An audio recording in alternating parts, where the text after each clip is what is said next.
Break के बाद एक बार फिर से आप सभी दर्शकों का अन्नदाता कार्यक्रम में स्वागत है।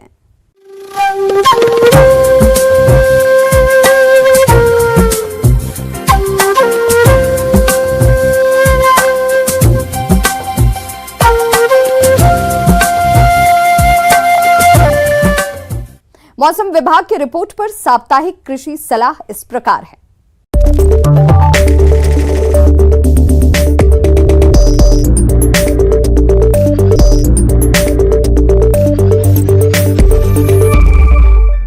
ग्रामीण कृषि मौसम सेवा, भारत मौसम विज्ञान विभाग, जिला कृषि मौसम इकाई, कृषि विज्ञान केंद्र संगरिया द्वारा भेजे गए मौसम पूर्वानुमान रिपोर्ट के आधार पर जिला हनुमानगढ़ और इसे लगे जिलों के किसान भाइयों को सलाह दी जाती है कि आने वाले दिनों में 18 अक्टूबर तक मौसम साफ रहेगा और शुष्क मौसम रहने की संभावना है।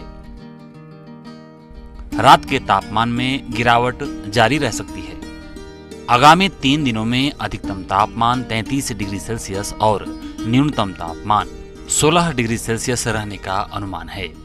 ऐसे में इन क्षेत्रों के किसान भाइयों को सलाह दी जाती है कि धान के बचे हुए अवशेषों को न जलाएं, क्योंकि इससे वातावरण में प्रदूषण और बीमारियां बढ़ती हैं। इससे उत्पन्न धुंध के कारण सूर्य की किरणें फसल तक नहीं पहुंचती हैं, जिससे फसलों में प्रकाश संश्लेषण और वाष्पीकरण की प्रक्रिया प्रभावित होती है, जिससे फसल की गुणवत्ता और उत्पादन पर प्रभाव पड़ता है।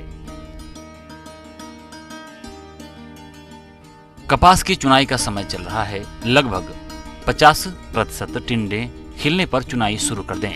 चुनाई करते समय सफाई का विशेष ध्यान रखें। कपास के साथ पौधे के भाग जैसे सूखी पत्तियां, यानी फल व फूल के भाग आदि को खिलने नहीं दें, जिससे गुणवत्ता बनी रहे और रुई का भंडारण नमी रहित स्थान पर करें, जिसकी बाजार में कपास के अच्छे बाजार भाव मिल सके।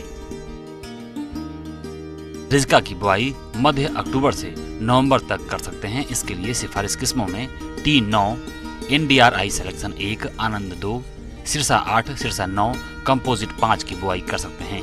बीज की मात्रा 6 से 7 किलोग्राम प्रति बीघा की दर से लें।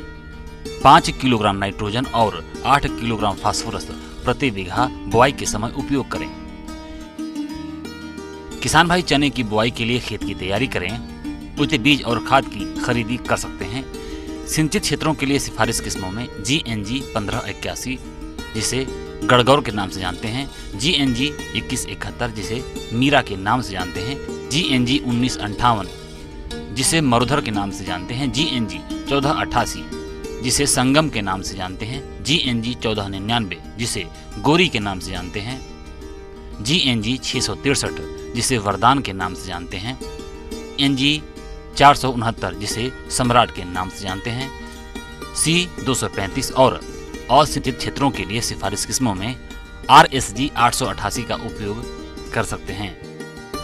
मटर की बुआई के लिए यह सही समय है। सिफारिश किस्मों में पूसा प्रगति, पूसा श्री, P8। मूली के लिए सिफारिश किस्मों में पूसा हिमानी, समर लॉन्ग। मटर की बुआई के लिए सिफारिश की गई किस्मों में Pusa Rudhira, PC 161, Punjab black beauty, carrot red, PC 34। बुआई करने से पहले बीज को कैप्टान या थाइराम 2 ग्राम प्रति किलोग्राम बीज की दर से उपचारित अवश्य करें। मांस के लिए पाली जाने वाली मुर्गियों के लिए यह उत्तम समय है।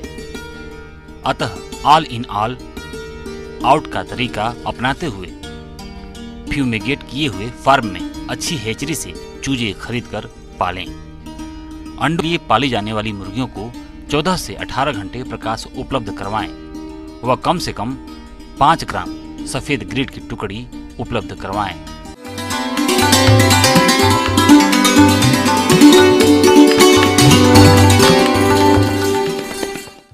आइए जानते हैं अन्नदाता निःशुल्क फोन के माध्यम से पूछे गए समस्याओं का समाधान। अन्नदाता निःशुल्क फोन संपर्क सेवा के माध्यम से पूछे गए प्रश्नों में से आज हमने जिस प्रश्न को कार्यक्रम में शामिल किया है उसे पूछा है ग्राम गुड़ा सुरजन, जिला जयपुर के कृषक प्रकाश चंद्र यादव ने। इनकी गाय में लंपी रोग की समस्या देखने में आ रही है या इसके समाधान के बारे में जानकारी चाहते हैं। तो प्रकाश चंद जी, आपकी जानकारी के लिए प्रस्तुत है कार्यक्रम का ये अंश।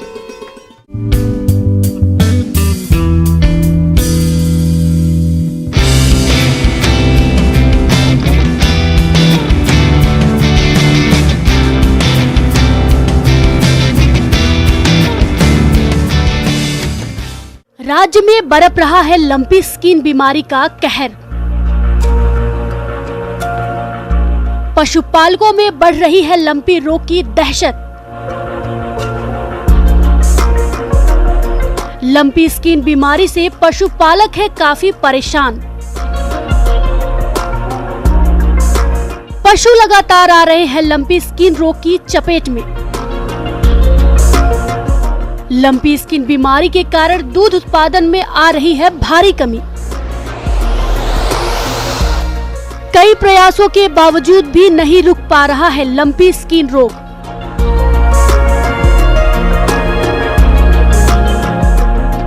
अपने राज्य में लंपी स्किन बीमारी कहर बरपा रही है।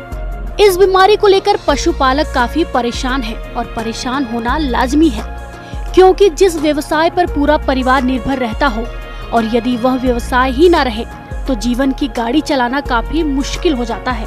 और ऐसा ही इस लंपी स्किन बीमारी ने पूरे राज्य में कहर बरपाया है।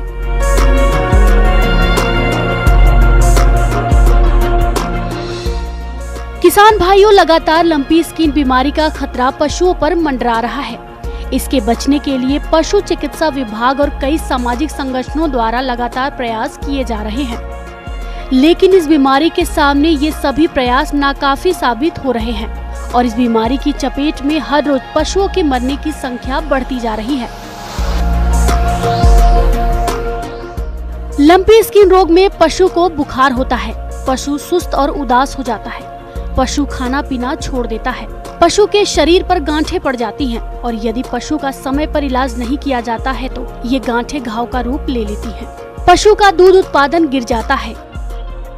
तो पशुपालकों को चाहिए कि आप इस गंभीर समस्या को देखते हुए अपने पशुओं को इस बीमारी से बचाने के लिए उचित कदम उठाएं, ताकि आपके प्रयास से इन पशुओं को बचाया जा सके। इस रोग के संक्रमण से बचाव के लिए तुलसी के पत्ते, 1 मुट्ठी दालचीनी, 5 ग्राम सौंठ पाउडर, 5 ग्राम काली मिर्च, 10 पीस, इन सभी को पीसकर आवश्यक मात्रा में गुड़ मिलाएं। ये मात्रा पशु के एक खुराक की है।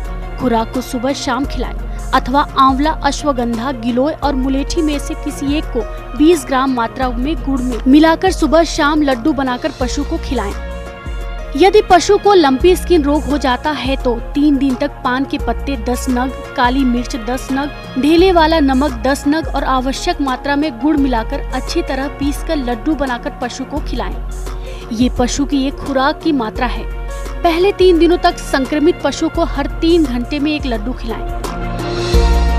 इसका संक्रमण होने के 4 से 14 दिनों तक नीम के पत्ते 1 मुट्ठी, तुलसी के पत्ते 1 मुट्ठी, लहसुन की कली 10 नग, लौंग 10 नग, काली मिर्च 10 नग, पान के पत्ते 5 नग, छोटे प्याज 2 नग, धनिया के पत्ते 15 ग्राम, जीरा 15 ग्राम, हल्दी पाउडर 10 ग्राम, इन सभी को पीसकर और आवश्यकता अनुसार गुड़ लेकर लड्डू बना लें और सुबह शाम पशु को खिलाएं। ये सारी मात्रा एक खुराक की है।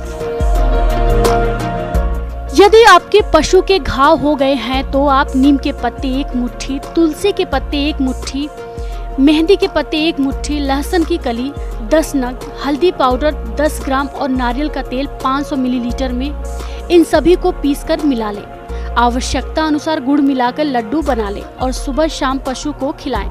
ये सारी मात्रा एक खुराक की है। पशुपालक भाइयों, ये वायरस से फैलने वाली बीमारी है, इसलिए रोगी पशु को स्वस्थ पशुओं से अलग बांधे और ऐसे पशुओं की अलग से खाने पीने की व्यवस्था करें, ताकि स्वस्थ पशुओं को इस रोग से बचाया जा सके। इसके अलावा पशुशाला में मक्खी मच्छरों को नहीं पनपने दें। पशुशाला को साफ सुथरा रखें, जिससे पशुओं में किसी प्रकार की समस्या नहीं आए। वो रोग बहुत ही घातक है और पूरे प्रदेश में ही फैल रहा है। और इस रोग का ये जो होने का कारण है, मुख्य रूप से ये वायरस से होने वाला रोग है, यानी कि विषाणु से होने वाला रोग है। एक इसको आइवरमेक्टिन यानी कि जो पेट के कीड़े अंदर के बाहर के मारने के काम करती है, उसका हम इंजेक्शन या फिर बोलस दिया जा सकता है। और एविल का इंजेक्शन भी हम वेटनरी डॉक्टर्स की सलाह से उनसे लगवा सकते हैं, जिससे इसको थोड़ा सा रिलीफ मिलता है। और जहाँ भी ये बीमारी नहीं आई है तो हम गोट पॉक्स करके एक टीका आता है, वो अगर हम लगवा लेते हैं तो हमारे पशु ठीक रहते हैं। साथ ही साथ हम कह सकते हैं कि जो सोडियम हाइपोक्लोराइड है उसका स्प्रे भी हम अपने पशुओं को नहलाने में या चारों तरफ गुआड़े में चारों तरफ करते हैं, तो ये वायरस अपने यहाँ पे स्प्रेड यानी कि फैलाव उसका कम से कम होगा, और वो भी हम कर सकते हैं।